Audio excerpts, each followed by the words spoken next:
नमस्कार, मैं रवीश कुमार। दिल्ली हाईकोर्ट के जस्टिस यशवंत वर्मा का तबादला कर दिया गया है। इलाहाबाद हाईकोर्ट ही उनका तबादला हुआ है। इलाहाबाद हाईकोर्ट के बार संघ ने ऐलान कर दिया है कि इसके विरोध में कोर्ट का काम बंद कर देंगे। बार संघ ने आर पार की लड़ाई की घोषणा कर दी है कि तब तक काम नहीं होगा जब तक तबादले के इस आदेश को वापस नहीं लिया जाएगा। सुप्रीम कोर्ट ने अपनी प्रेस रिलीज में बताया है कि 20 और 24 मार्च को कॉलेजियम की बैठक में सिफारिश की गई कि जस्टिस वर्मा का तबादला इलाहाबाद हाई कोर्ट किया जाए। इसका मतलब तो यही हुआ कि जस्टिस यशवंत वर्मा फिर से न्यायिक कार्यों में हिस्सा ले सकेंगे। 22 मार्च की रात जब सुप्रीम कोर्ट ने आधिकारिक तौर पर दस्तावेजों को सार्वजनिक किया, तब यह भी बताया गया कि जस्टिस वर्मा को सभी प्रकार के न्यायिक कार्यों से अलग कर दिया गया है। क्या यह सवाल नहीं बनता कि जब वे दिल्ली हाई कोर्ट में न्यायिक कार्यों में हिस्सा नहीं ले सकते हैं तो 2 दिनों के भीतर इलाहाबाद हाई कोर्ट में कैसे हिस्सा ले सकते हैं? सुप्रीम कोर्ट ने जांच के लिए कमेटी बनाई है। कमेटी की रिपोर्ट अभी नहीं आई है। उससे पहले कोर्ट ने तबादला क्यों किया? इलाहाबाद हाईकोर्ट के बार संघ का दावा है कि 22 बार एसोसिएशन का उन्हें समर्थन प्राप्त है देश भर से। तो क्या हम इस तबादले को लेकर कोई बहुत बड़ी राजनीति देखने जा रहे हैं? इलाहाबाद हाईकोर्ट के बार संघ ने बहुमत से प्रस्ताव पास किया है और सुप्रीम कोर्ट प्रशासन के खिलाफ जंग का ऐलान कर दिया है। एक रेजोल्यूशन पास किया है, रेजोल्यूशन नंबर 1। सुप्रीम कोर्ट की ऑटोक्रेसी अब सुप्रीम कोर्ट एडमिनिस्ट्रेशन की ऑटोक्रेसी अब समाप्त होनी चाहिए। हम सरकार से ये रिक्वेस्ट करेंगे कि इस रिकमेंडेशन को सरकार वापस करे, क्योंकि जनता सरकार को सपोर्ट करती है। जनता ने सरकार को चुन के बनाया है, सरकार पे विश्वास है। ये समय आ चुका है जब सुप्रीम कोर्ट को हमें आईना दिखाना पड़ेगा कि आप हमसे अलग नहीं हैं। आप आज अगर सुप्रीम कोर्ट ने इस मुद्दे पर यह व्यू लिया है तो कल को सुप्रीम कोर्ट पाकिस्तान की तरह पूरी गवर्नमेंट को ओवररूल करके खुद अगर गवर्नमेंट बना लेगी, तब क्या स्थिति पैदा होगी? एक ऑर्डर का क्रिटिसिज्म ये बर्दाश्त नहीं कर पा रहे हैं। बड़ा इतना छोटा दिल है। अरे आप पे हमारा पूरा ट्रस्ट है। आप ईमानदारी के साथ हमारी बात को सुनिए, हमें गलत साबित करिए। हम कहाँ कह रहे हैं कि हम सर्वोपरि हैं?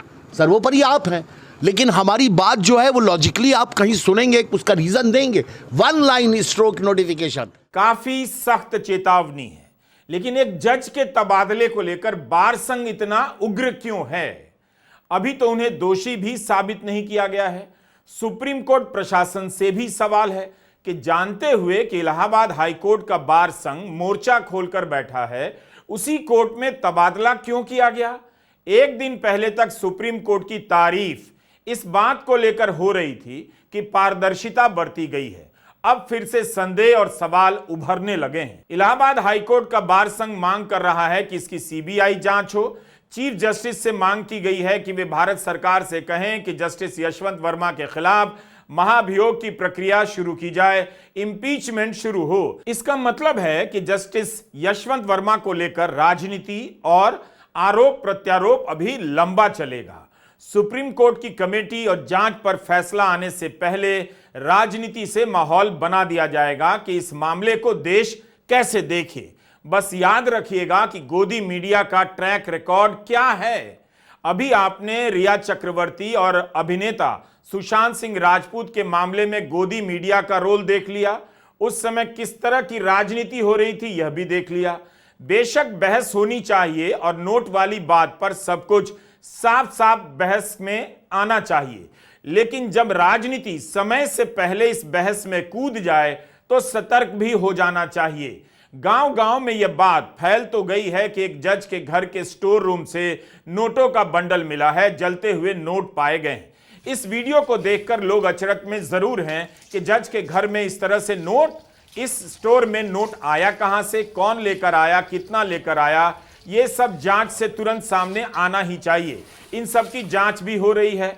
पिछले 6 महीने में जस्टिस वर्मा ने किस किस से बात की, इन सब की कॉल डिटेल भी खंगाली जा रही है। सुप्रीम कोर्ट ने अपने दस्तावेजों में यह नहीं बताया है कि नोटों से भरी कितनी बोरियां बरामद हुई हैं, कितने नोट मिले हैं, कितने जले हुए नोट मिले हैं और कितने सही सलामत नोट मिले हैं। अब यह सवाल इलाहाबाद बार एसोसिएशन से भी पूछा जाए कि 15 करोड़ रुपए होने की बात उन्हें कहां से पता चली। यह भी जांच का विषय होगा कि घर में आग नहीं लगी, लेकिन कैंपस के इस स्टोर में आग लगी, कैसे लगी। क्या आपको इस वीडियो में साफ साफ नोट दिखाई दे रहे हैं? ये नोट असली हैं या नकली? क्या इसकी जांच नहीं होनी चाहिए? किसी ने यह नहीं पूछा कि नोट जलने का वीडियो दिखाया जा रहा है, वहां से पुलिस ने कितने नोट बरामद किए, यहां से उठाकर नोट कहां रखे गए, कहां जमा कराए गए, फोरेंसिक जांच के लिए भेजे गए हैं, इसकी जानकारी हिंदी में लिखे पुलिस नोट में नहीं मिलती। सुप्रीम कोर्ट ने जो रिपोर्ट जारी की है उसमें हर जगह यही बात आती है कि उन्हें नोट जलने का वीडियो दिखाया गया। इस वीडियो की लाइटिंग पर गौर कीजिए। क्या यह खराब या कमजोर नहीं है? आग बुझाने गई टीम के पास क्या कमजोर टॉर्च था? रोशनी की बेहतर व्यवस्था नहीं हो सकती थी? फोन में या फोन के वीडियो में पूरे कमरे की रिकॉर्डिंग नहीं हो सकती थी? इस तरह से क्यों नहीं दिखाया गया ताकि पूरा कमरा नजर आए, जबकि वीडियो में एक फोन भी दिखाई देता है? हमारा सवाल है कि यही एकमात्र क्लिप है या कई फोन से वीडियो रिकॉर्ड किया गया है, कुछ क्लिप जारी नहीं किए गए हैं। कहा जा रहा है कि 3 बोरी नोट बरामद हुए हैं, लेकिन 3 बोरी की बात तो सुप्रीम कोर्ट के किसी दस्तावेज में नहीं है और ना इस वीडियो से साफ होता है कि यहां 3 बोरियां हैं और 3 बोरियों में नोट मिले हैं। पुलिस ने अपनी रिपोर्ट में कहा है कि 3-4 अधजली बोरियां मिली हैं, तो उनका वीडियो कहां है? क्या उन अधजली बोरियों का वीडियो बनवाकर एक साथ अपलोड नहीं किया जा सकता था? सुप्रीम कोर्ट के चीफ जस्टिस ने 3 सवाल के जवाब जस्टिस वर्मा से मांगे थे। पहला सवाल यह कि आपके बंगले के कमरे में नोट मिला, इस पर आपका क्या कहना है? एक दूसरा सवाल था जो नोट मिला उसका सोर्स क्या है? तीसरा सवाल है कि वह व्यक्ति कौन है जिसने 15 मार्च की सुबह उस कमरे से पैसा हटाया। अब जांच हो रही है तो सारी बातें सामने आ जानी चाहिए। जस्टिस वर्मा यही कहते हैं कि पूरी तरह से गलत है, उनके खिलाफ साजिश है। उन्होंने या उनके परिवार के किसी सदस्य ने उस कमरे में पैसा नहीं रखा। वह कमरा उनके घर के कैंपस का एक स्टोर रूम है। कोई स्टोर रूम में नोट क्यों रखेगा? परिवार के किसी भी सदस्य या स्टाफ ने नोट मिलने की बात नहीं कही है। उन्हें क्यों नहीं पता चला कि नोट मिला है? ना उन्हें दिखाया गया, ना ही किसी ने उन जले हुए नोटों को ले जाते हुए देखा। जस्टिस वर्मा ने अपनी सफाई में लिखा है कि जब उन्हें वीडियो दिखाया गया तो हैरान रह गए। उन्हें समझ आ गया कि बदनाम करने की साजिश है। इसी पत्र में जस्टिस वर्मा लिखते हैं कि यह जो घटना है वो पीछे की कई घटनाओं से जुड़ती है। दिसंबर 2024 में उन्हें सोशल मीडिया में बदनाम करने के लिए कई तरह की बातें चलाई गई, जिसकी जानकारी उन्होंने चीफ जस्टिस को दी थी, ये पत्र में लिखा है। जस्टिस वर्मा ने यह भी लिखा है कि जिस कमरे में आग लगी, पुलिस और फायर विभाग के लोग जाते वक्त बताकर नहीं गए कि वहां से नोट बरामद हुआ है और ना हमने जाकर वहां देखा कि नोट मिला है। मेरे स्टाफ को जले हुए नोट के अवशेष तक नहीं दिखाए गए। जस्टिस वर्मा ने कहा कि जिस कमरे में नोट मिलने की बात कही जा रही है, यह कमरा मेरे घर से थोड़ा अलग है। यह स्टोर रूम है जहां कबाड़ का सामान है, इसमें CPWD का सामान रहता है, ताला बंद नहीं रहता, कोई भी इस कमरे में आ जा सकता है। मेरे निवास और इस कमरे के बीच में एक दीवार भी है, तो यह पूरी तरह से अलग है। इसमें कोई भी जा सकता है, तो ऐसी जगह पर कोई नोट क्यों रखेगा? जहां पर मैं और मेरा परिवार निवास करते हैं, उस हिस्से से कोई पैसा बरामद नहीं हुआ है। अपने पत्र में जस्टिस वर्मा ने कहा है कि कमरे को लॉक नहीं किया जाता था और जलने के बाद जो सामान बचाने लायक था उसे उनके स्टाफ ने अलग निकाल लिया और वो अभी भी उनके घर के कैंपस में मौजूद है। इसी बात को दिल्ली हाईकोर्ट के चीफ जस्टिस की रिपोर्ट में अलग तरह से लिखा गया है कि इस कमरे को लॉक रखा जाता था और आग लगने के बाद गार्ड की मौजूदगी में जले हुए और बचे हुए सामान को बाहर निकाला गया। चीफ जस्टिस के पत्र में उनके रजिस्ट्रार कम सचिव का एक बयान भी है। इसमें वे बताते हैं कि आग लगने की घटना की अगली रात यानी 15 मार्च की रात वे मौके के जायजे के लिए जस्टिस वर्मा के घर पहुंचे। ऐसा करने का आदेश उन्हें दिल्ली हाईकोर्ट के चीफ जस्टिस ने ही दिया। रजिस्ट्रार लिखते हैं कि मुझे बताया गया कि कमरे को खुला रखा जाता था और कोई भी इसमें आ जा सकता था। मैंने देखा कि कमरे में काफी अंधेरा था। हमने अपने फोनों की रोशनी में कमरे का जायजा लिया और देखा कि कमरे की दीवारें काली पड़ चुकी हैं और उनमें दरारें आ गई हैं। कमरे की छत से कुछ लटक रहा था और कमरे में इधर उधर जला सामान पड़ा हुआ था। नोटों के जलने का वीडियो जितना गंभीर है, उतना ही गंभीर है जस्टिस वर्मा और चीफ जस्टिस का जवाब। अगर आप जस्टिस वर्मा के जवाब की नजर से देखें तो यह मामला काफी सीरियस लगता है। क्या हाईकोर्ट के किसी जज को इस तरह से फंसाया जा सकता है? इस वक्त कुछ भी साबित नहीं हुआ है। सुप्रीम कोर्ट की कमेटी जांच कर रही है। नोटों का यह वीडियो केवल कमरे का है। क्या इस नोटों की राख को या कथित रूप से आग लगने के बाद निकाली जा रही बोरियों का वीडियो नहीं होना चाहिए? यानी जब इस कमरे से निकालकर ले जाया जा रहा होगा तो क्या उसका वीडियो नहीं होगा? क्या ऐसा भी कोई वीडियो है? किसी जज के घर से नोट मिलेगा तो उसकी सही तरीके से वीडियो रिकॉर्डिंग क्यों नहीं कराई जाएगी?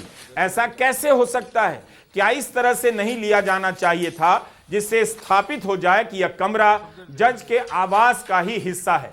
क्या इस घटना से जुड़े और भी वीडियो हैं जो सार्वजनिक नहीं किए गए हैं? अब सुप्रीम कोर्ट को जस्टिस वर्मा के घर का भी वीडियो जारी करना चाहिए ताकि जनता देख सके कि उनके घर और स्टोर वाले कमरे के बीच कोई दीवार थी या नहीं। क्या वहां कोई भी आ जा सकता है? सुप्रीम कोर्ट की जांच कमेटी की रिपोर्ट का इंतजार किया जाना चाहिए। सुप्रीम कोर्ट की वकील इंदिरा जयसिंह ने एक संपादकीय ट्वीट किया है। यह संपादकीय लीफलेट नामक वेबसाइट पर लिखा गया है।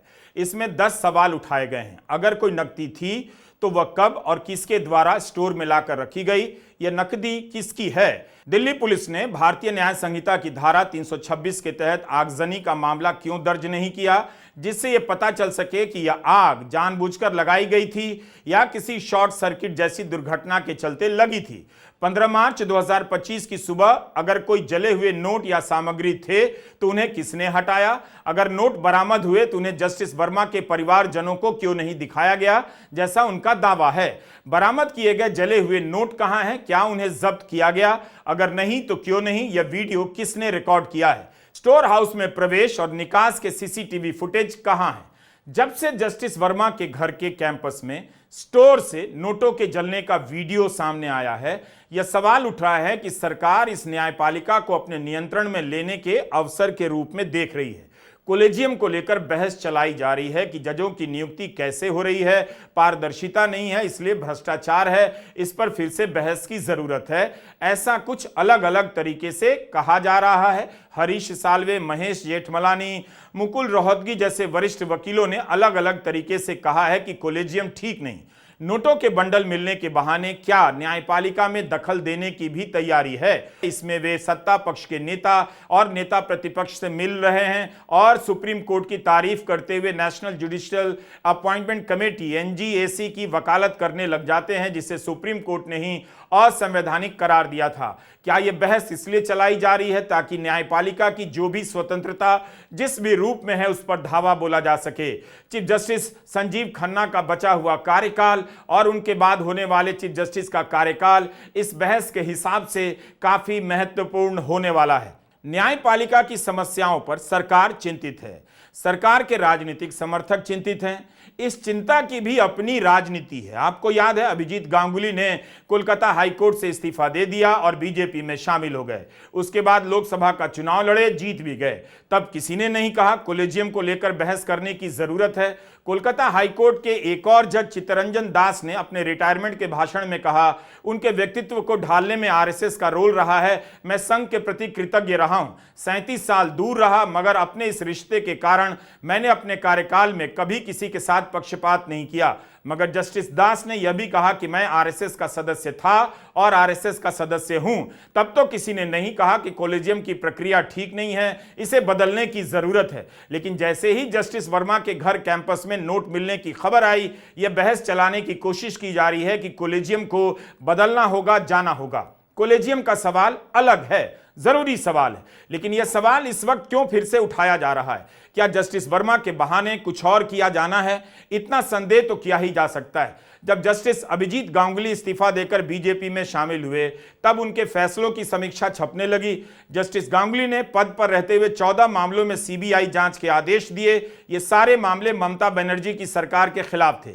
उनके फैसले के कारण 4 विधायक जेल गए। अब वही जज किसी और पार्टी का दामन थामकर उस सरकार पर उन्हीं मामलों को लेकर राजनीतिक आरोप लगाएंगे तो क्या बच जाएगा? क्या इस तरह न्यायपालिका की छवि को दांव पर लगने दिया जा सकता है? तब कोलिजियम सिस्टम को लेकर बहस क्यों नहीं छेड़ी गई और ऐसे जजों को बीजेपी में शामिल कराकर तुरंत टिकट क्यों दिया गया? न्यायपालिका को लेकर बहस क्यों नहीं होती जब राम मंदिर के उद्घाटन में सुप्रीम कोर्ट से रिटायर हुए कई चीफ जस्टिस और जज भी जाते हैं? जब राम मंदिर के निर्माण का फैसला देने वालों में से एक तत्कालीन चीफ जस्टिस रंजन गोगोई को राज्यसभा का सदस्य बना दिया जाता है, तब न्यायपालिका को लेकर बहस क्यों नहीं होती? जब गणेश उत्सव के दौरान प्रधानमंत्री Narendra Modi chief justice of India के घर पहुंच जाते हैं, तब न्यायपालिका को लेकर क्यों नहीं बहस होती? अपनी रिटायरमेंट से 2 दिन पहले जस्टिस खानविलकर 241 याचिकाएं खारिज करते हुए पीएमएलए केस में बेल को और मुश्किल कर देते हैं। रिटायर होते ही उन्हें लोकपाल बना दिया जाता है। इन मामलों को लेकर सरकारी पक्ष तब क्यों नहीं बहस करता? क्यों नहीं चिंता जताता कि न्यायपालिका की निष्पक्षता बहुत जरूरी है? जब भी न्यायपालिका को लेकर सरकारी पक्ष की तरफ से बहस चलाई जाती है, आपको देखना चाहिए कि कब बहस चलाई जा रही है, निशाना क्या है।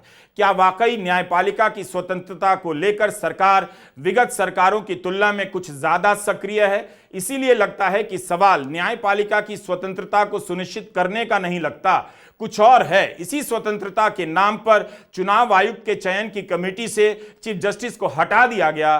तब न्यायपालिका की स्वतंत्रता वाले सरकारी पक्ष कहां चले गए? तब क्यों नहीं कहा कि हमें न्यायपालिका पर विश्वास है, चीफ जस्टिस के रहने से कोई दिक्कत नहीं होगी? जस्टिस यशवंत वर्मा का मामला काफी घुमावदार लगता है। वे निर्दोष हैं या दोषी हैं, सुप्रीम कोर्ट की कमेटी और आगे की जांच से फैसला होगा। लेकिन सुप्रीम कोर्ट ने तबादला करके फिर से इस बहस को छेड़ दिया। फिर से जनता सारे सवालों को लेकर चौराहे पर आ खड़ी हुई है। नमस्कार, मैं रवीश कुमार।